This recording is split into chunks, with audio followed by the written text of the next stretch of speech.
महाराज जी, जीवन में तनाव होने का मूल कारण क्या है? उसे पहचानना कैसे जा सकता? अज्ञान। अज्ञान, भ्रम। उसी अज्ञान भ्रम से हमारे अंदर कामनाएं उत्पन्न होती हैं, और जब कामनाओं की पूर्ति नहीं होती तो हमारे अंदर असंतुष्टता आती है। हमारे कामा संजायते क्रोधा, हमारी बुद्धि मलिन होने लगती है। कामनाओं की पूर्ति में भी लोभ जागृत होता है और भोगने की इच्छा जागृत होती है।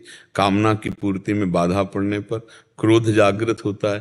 क्रोध हमारी स्मृति को छीनता है। स्मृति में मूढ़ता आती है, बुद्धि नष्ट हो जाती है।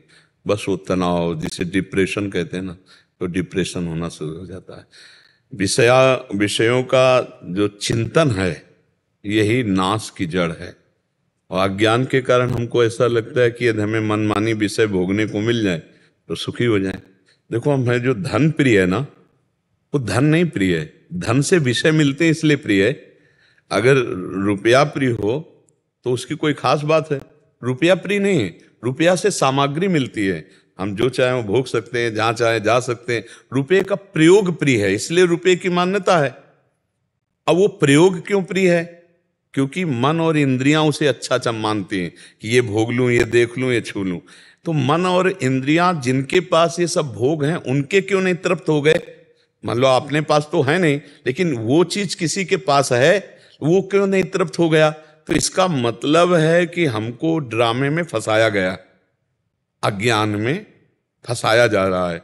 बार बार भोगो, बार बार देखो। देखो, इस संसार का सबसे बड़ा सुख कहाँ निहित किया गया है? निहित माने स्थापित किया गया है। आप दिमाग में अपने ढूंढो, दिमाग में ढूंढ के जब आओगे तो इंद्रिय भोग केवल सबसे बड़ा सुख है। आप देख लो, सब अपने दिमाग में देखो। मैं पढ़ लिख करके अच्छा नौकरी करूं या व्यापार करूं, खूब धन कमाऊं, धन कमाकर मकान बनाऊं और सुंदर ब्याह करूं, खूब खाने पीने की सामग्री हो, बढ़िया हमारे पास मित्र हो जो हमारी अर्धांगिनी हो, मन मानी जो मैं चाहूं वैसा भोगूं। लेकिन ये सब है किसी के पास, जैसा तुम सोच रहे हो, इससे भी अच्छा है किसी के पास, लेकिन वो भी तृप्त नहीं है। विडंबना है कि जिस शरीर को देखकर तुम चाहते हो ऐसा हो तो मैं सुखी हो जाऊं, उसी को कोई भोग रहा है, और वो उधर से निरपेक्ष, वो किसी तीसरे की तरफ देख रहा है, और वो तीसरा जिसके ऊपर, वो चौथे की तरफ देख रहा है। यह है क्या? बड़ा सूक्ष्म विषय है। अगर इसको देखा जाए तो यह है क्या? बोले अज्ञान।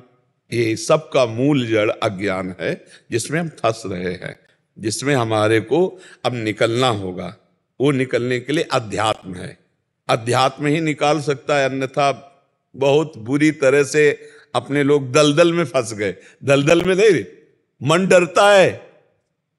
अगर छोड़ने की बात सोच लो तो मन भयभीत हो जाता है, ऐसा लगता है फिर संसार में रह क्या गया। आप देखो, हम लोग जो बात जानते हैं वो तुम्हारे मन से मन मिला के जानते हैं।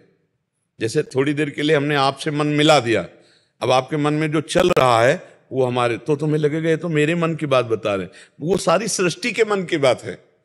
अगर आपसे कहा जाए कि ये झूठा है, आप इसे छोड़ दो, तो छोड़ने की बात सोचने मात्र से लगता फिर तो हम मर गए, जीवन है किस काम का।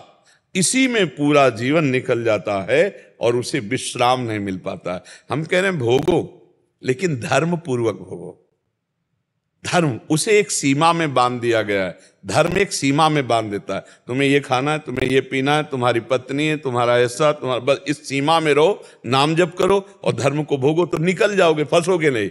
लेकिन आप गौर से देखिए, ईमानदारी से, वृंदावन की भूमि में बैठे हो, क्या मन सीमा में राजी है?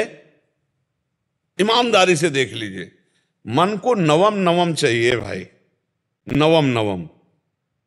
और ये इसीलिए पाप कर बैठता है, चाहे जितना पैसा लगे, नवम नवम। आप हमारी बात को अंदर से समझ लीजिए।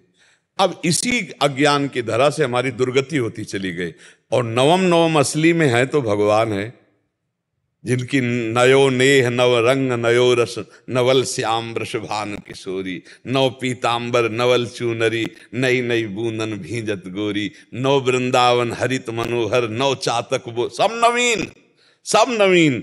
और उस नवीन में तो तृप्त हो गया जीव।